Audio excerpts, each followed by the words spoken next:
Welcome back, everyone, to this week of Galactic Reviews. We're starting something a little bit different, a little bit new this time. We're going to be talking about a TV show series instead of a movie series. I'm the only one who's way behind on this one. We're going to be doing The Mandalorian. We'll be doing this in parts. This first time, it is the first 4 episodes of season one. We'll probably break it up that way because each season is 8 episodes, so four, four, four, four. Yeah, I'll just spread those out intermittently. So yeah, I watched these for the first time. I liked it. I don't know, it was a different feeling than the movies. Just like a different, I guess, vibe or atmosphere. Um, just felt less serious. But then again, each episode's only 40 minutes. Um, and then it's Jon Favreau, right? Who did a lot of Yeah, Yeah, he did John a lot of Favreau, and Marvel movies, and they have for me his I could definitely tell that it was Jon Favreau because it's just it felt similar to some of his Marvel movies with just how it's directed. But I liked it. There's some parts that were quite funny. I think the I'm the remembering one. first one was the first one The was first one was yeah. The first him one and was easy to the remember. IG unit going yeah. in to Yeah. save the Baby Yoda. The second one was him coming back with Baby Yoda to find out that his ship had been torn apart by Yes. Jawas. The third Oh, one and was this, him going back and getting full Beskar armor only to fight the whole Creed. And then the fourth one was him finding Cara Dune. yes. Yeah. Honestly, it's easy to combine these if you Yeah, watch them back to back. and it's so fluid. It feels like just a long movie Yeah, in some cases, with a lot of filler in some areas, Mhm. but it feels like a long movie. So it's easy for you to get some episodes intertwined. So far, I like it. It's good. I guess from the Mandalorian version over here, um, it's good. I like it. Um, I like the character, the Mandalorian. He's quite funny so far. Very dry humor. Very deadpan. I appreciate it. I wasn't yes, it expecting the is. sound effects for the child. I didn't think they were going to use like an actual baby's voice Why for not? this 50-year-old child. Hey, I don't see But a problem with it. but yeah, um, I'm trying to think going into more analytically. Why did he decide to not to kill the other guild member, to kill the other bounty hunter robot instead He of just doesn't kind of like like letting him do robots. it? Yeah, he doesn't like droids, but what the main reason for it was, from what I could understand, was that he did not want to kill the creature because it was innocent. So he wanted to bring it back alive. One, bigger prize. Two, innocent creature. It's a kid, hasn't done anything. Mandalorians don't really care to kill children in the first place. Some Mandalorians found take some children and make them foundlings, which was what I believe Jango Fett was one, if I remember that correctly. Quite a Um, quite a good bit there's a on. whole bunch, yeah. There's a whole bunch of foundlings in If the you're not born Mandalorian. into the clan, then if your city or your where you live and your whole family's killed off, and the Mandalorians come in to help, and they find the child, they'll take the child and raise it as their own. Yeah, that's what happened to the main guy. Yeah, Yeah, yeah, they explained some of that. It's interesting how much like whether it's direction or cinematography or how they film it or the actor himself, you can still like see how they convey emotion and like conflict with the main character. Like in that moment, I can like tell he was emotionally conflicted. It wasn't like a hmm conflict of duty, like, oh, if I kill the robot, I get more money for keeping this kid alive. It was a clear like he was mentally and emotionally conflicted with that because, or at least that's how I viewed it, and that's why he killed the robot. killed the robot. I don't know, turned him off. Well, for that scene, it's a little bit of, to me, it's a little bit of everything. It's the music, the camera, the way it's both the actor, the way the director orchestrated that whole scene. That kind of conveys his emotion more so than just him in a Yeah, full-blown mask. And it's Jon Favreau. He already did that as well with Iron Man and had that experience, so he knows how to do it well. he knows his way around masks. Yeah, you know. Yeah. And it's also him, and now Dave Filoni, I believe, is having a bigger part.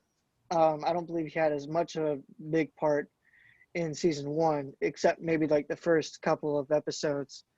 But in season 2, Dave Filoni, who is like the Padawan of George Lucas, got more involved. So it's been getting better and about as close to Star Wars, as well as making it as good as it can for fans. So it's become a show for the fans, essentially. Yeah, And with them wanting to bring in more Legends characters, it's gonna be great. To also sort of cap on the whole why did he shoot the droid was, yes, he hates droids with a passion, but also the client said he would prefer it alive, where the IG unit was trying to kill it no matter what. Because according to the original, according to the original contract, it was supposed to be killed, but then they said, well, we need it for research, so don't kill it if you can avoid it.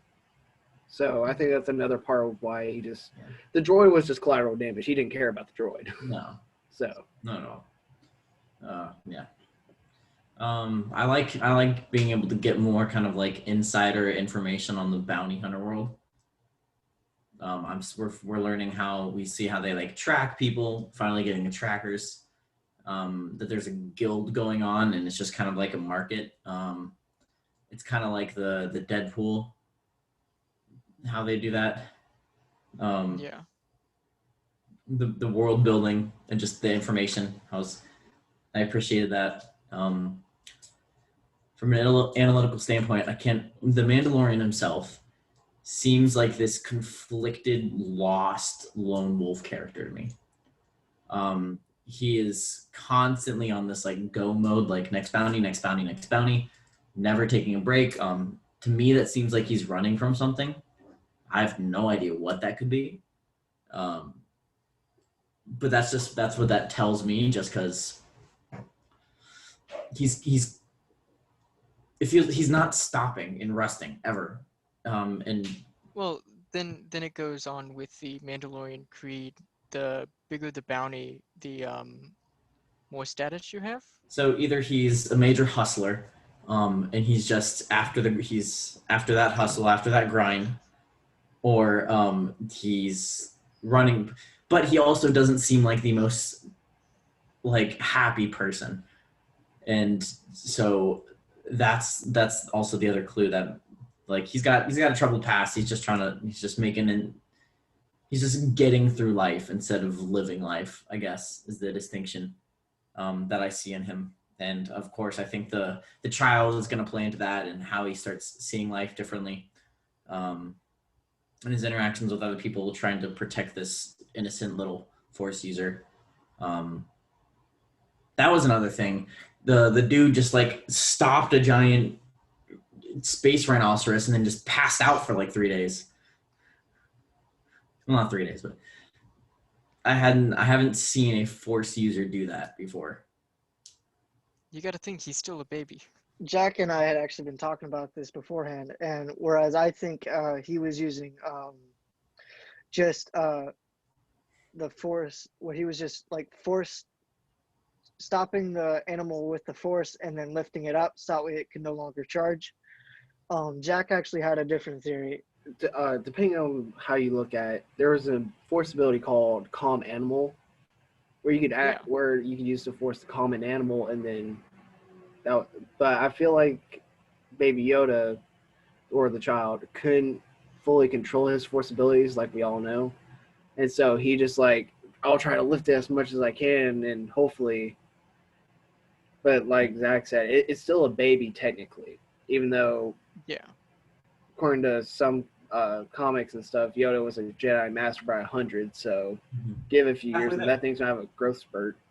I think my two favorite things from that episode, the one where they were in the desert and his speeder was all beat up, or his ship was all stolen, I guess, was both the one dude who helped him. I'm not gonna remember his name, but finishing everything of just "I have spoken."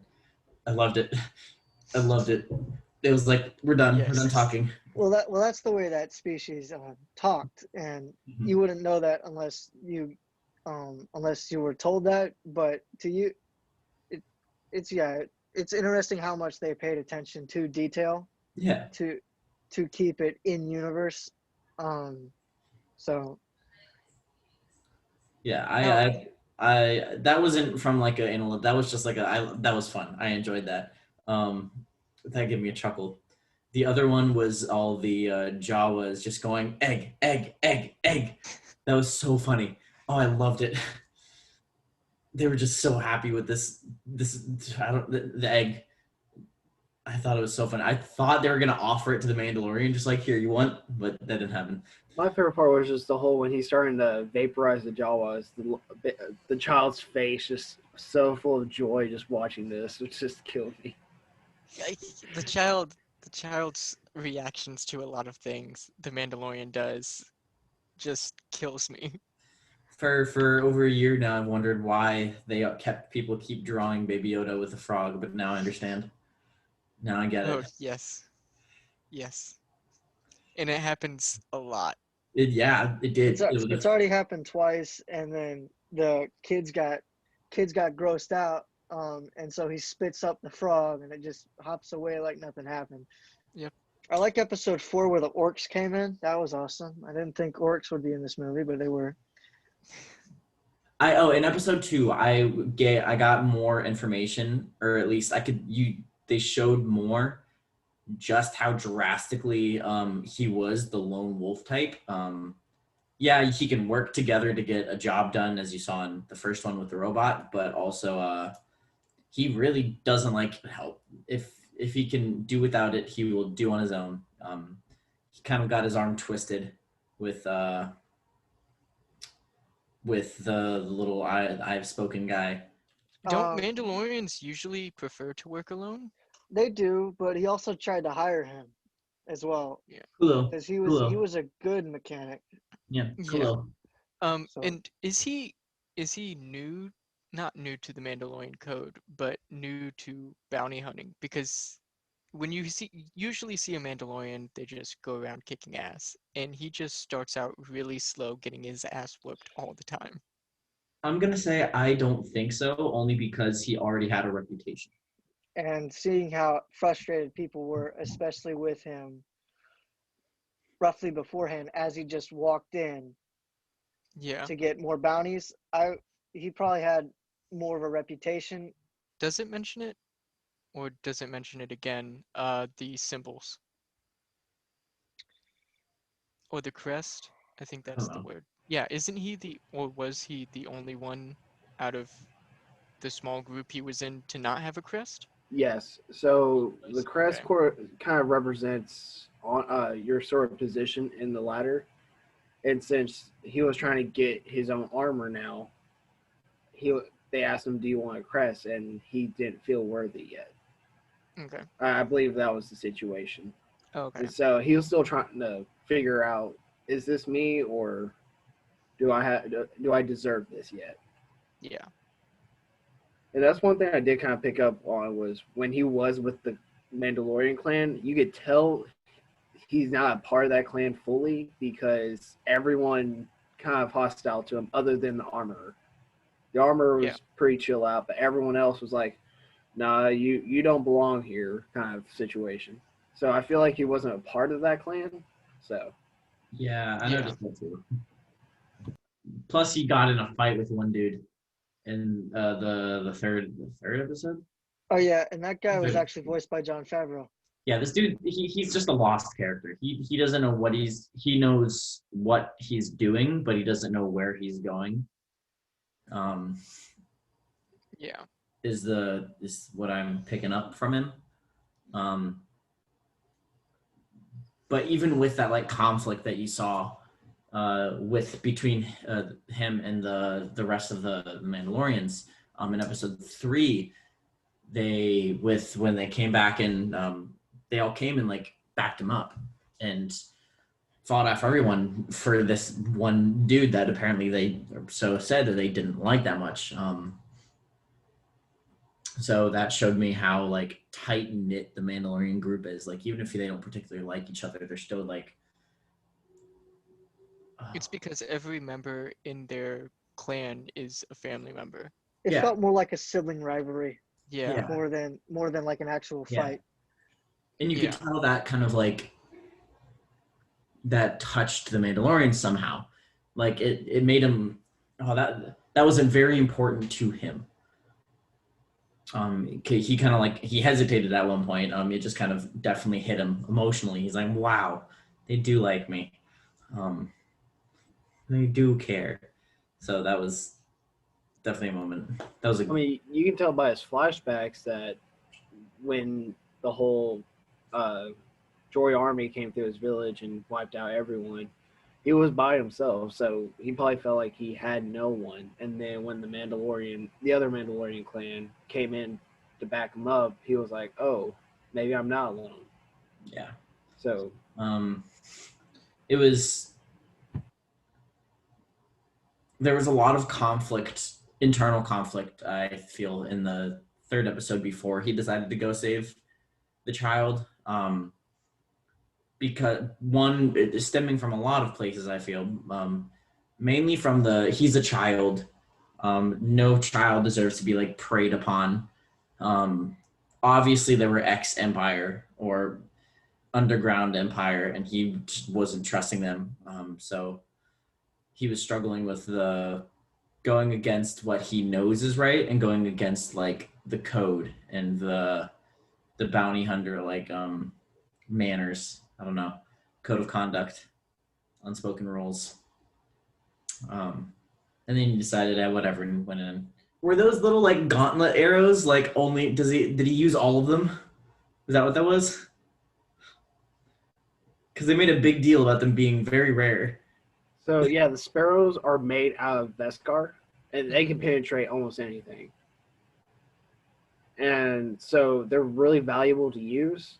And I don't believe he used them all, but I think he used most of them. yeah, I think he used a really good portion. I don't think he used all of them. Yeah. He used at least 4, from what I'm remembering. Yeah, I think 4 he or had 5. 6 or 8. I think it was more like 8. Yeah. But yeah, those are extremely hard to come by because they are made of pure Beskar Beskar metal. Mm-hmm. So those are a big deal to use. Yeah. So that was kind of like a facepalm in the moment because they emphasized how rare and how important those are and be careful with how you use them. And he was just like, well, unload half of them right now. Let's go. The same day.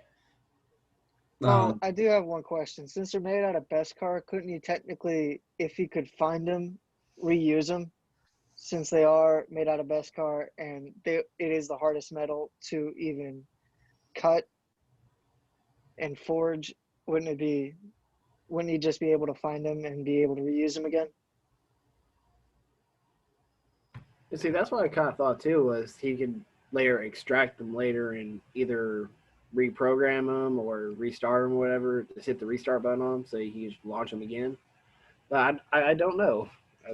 It's never really going into detailed. If you're getting chased after, you're going to be hard pressed to have the time to stop and like dig through. And maybe even it's lodged in the armor. You're going to have to be able to pry that out, and it just take way too much time if you're in an escape situation.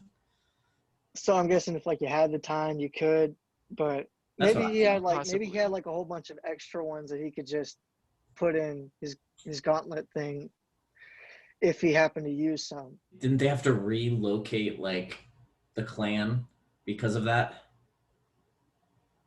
Yeah. I believe that's what they said they were gonna do. Yeah, because he was like, Well, you're gonna have to relocate now, and place. he's like, it is the way, or whatever the phrase is. Yeah. This Yeah. is I the love way. how that's like the phrase that makes everybody shut up. It's like they were in the middle of a fight.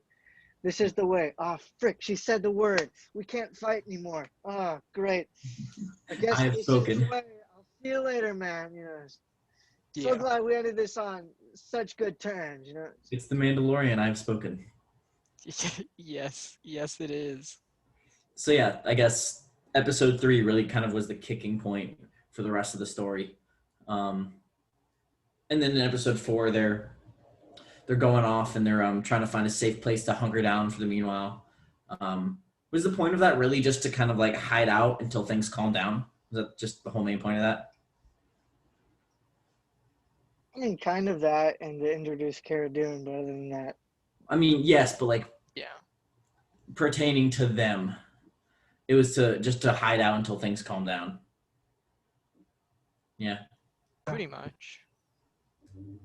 Okay. Yeah, they preface that, of course, with setting up the conflict before they even got to the planet, with the orc species raiding the krill farmers. I enjoyed the interaction. Somehow it was both like it tugged at my heartstrings, but also quite funny when the riders came and found him. They're just like, "Please, this is everything we have." They somehow made that comical, and like you felt for them at the same time. That was a good scene. And at the end, he was like, "Sure, whatever." I'm still not sure why he decided to give in at the end and do that. So I think it was a mixture of one being in the middle of nowhere, and two they actually had lodging, because I'm pretty sure the original village didn't have lodging for him. That's right. That's right. He was looking for somewhere to stay as well. That's right. Yeah.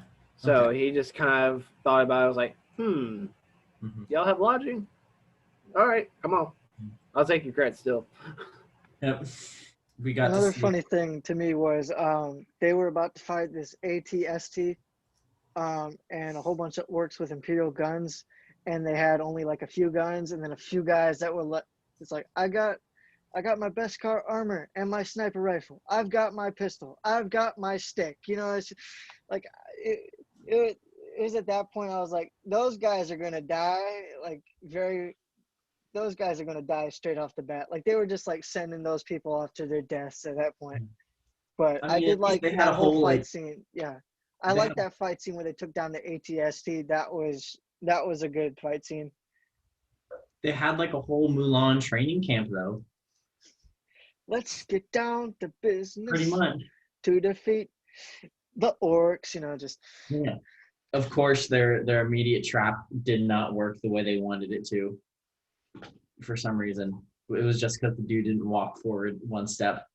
If I remember correctly. Pretty much, yes. Yeah. I like the cafe scene was the very first one before they met Cara Dune. He was blatantly trying to bribe for information. She just was completely clueless. She's like, "Wow, thanks for the tip. It's so nice." Um, that was great. The combat immediately after was pretty cool. But then he just sitting there sipping his cup, like, "What you guys doing?" To break up the fight. That worked quite well. Oh, yeah, it's just the more you does that watch, the make more you does that fall in make love with Baby the Yoda child. the Kronk of this so far? Absolutely. 100%. Cara Dune's a fun character. She's giving me heavy Valkyrie vibes, like Thor. Yeah. She's fun, even though she's got her Trump. She's just the female version of the Mandalorian. That's really all she is, except she doesn't wear a helmet. They both have the same basic childhood. One scene that I didn't get. I understand why they don't take their masks off, but he takes it off to eat at the window where the kids are Yeah. playing. So he's like, "I can't let anyone see my face," and if any of them Yeah. just turned just No. a little bit, they'd see his face. He turned off all the lights. All they see is a silhouette. Yeah, me and He had a Jack veil on. were making Yeah. fun of that the whole time. Because they just had a scene Because over didn't the he set his serenity helmet? of the, yeah, he set his helmet right by his plate. So I don't, Oh, I thought he set it on the windowsill. I mean, it was on the windowsill where his Oh, plate was it? was. Yeah. So what if someone came up, like snuck around the corner, like stole the helmet, Is he gonna Oh, put yeah. like a bag Hold over on. his head? They handled that already. They handled that. Remember when the little girl kind of like tried to sneak in and see, and he almost like Oh, whooped her? Like you can't sneak up on him. Terrified the little girl. But also like 4 episodes in. I mean, I guess it is halfway into the season, but like the same episode that they heavily established that you're not we don't take our masks off. He almost let her take his mask off. I guess I think that was I think that the importance of that part. Are you talking about when it was later on in that The very episode? end of the episode, yeah. at the Okay, very I end. think the importance of that was he was ready to move on from this and try to find, but he was contemplating that, I and think so that's it's what I thought it was. But I I could don't think very know. well be wrong. He has a lot of character building this Yeah. dude throughout is the just whole season. conflicted left and right. Yes. There's a part of them that does want the white picket fence ending, where he just wants to live peacefully and happy and have a family that he never could have had. But he also knows he has a duty to protect others because is with great power comes great responsibility, sort of thing. You can't bring Spider-Man into this. Imagine if Obi-Wan told Luke that. Yes. With great power comes great responsibility. I And like then that. he hands his father's lightsaber to him. I'm sorry. It's a slow moving plot, at least. We're halfway through the season. It's decently slow moving. Not much has been discovered. They introduced apparently one of the main supporting characters or main characters halfway through the season. So I'm interested to see what the pacing is like for the rest of the season. If season 1 and 2 are more like coupled together, like a part 1, part 2, then like season 1's a story, season 2's a story, and just see how that works. So far, so good. I like it. It's good to be back in the Star Wars universe. It's weird because I never really got into the Star Wars universe more than the movies. I read a handful of books. I watched a little bit of the shows, but I was really mainly invested in the movies most. Um, the movies, I guess, more than the universe itself. So it's really interesting seeing the universe from a different perspective like this. Yeah. I think that's it for this week's of the part 1 of The Mandalorian, episodes 1 through 4. Next week, we'll be tackling the remainder of season 1, episodes 5 through 8. So if you're watching along, we didn't really announce this earlier, so get on it. If you're enjoying the series some more, this is more of like a analytical discussion than an actual review of the show. But yeah, if you're enjoying the show, if you enjoy the series, if you enjoy our banner, make sure you like the video, subscribe if you're not already. That helps our videos get out to more people that we don't know personally. So yeah, that'd be great help. And we'll see you guys in the next video. That is so sad but true.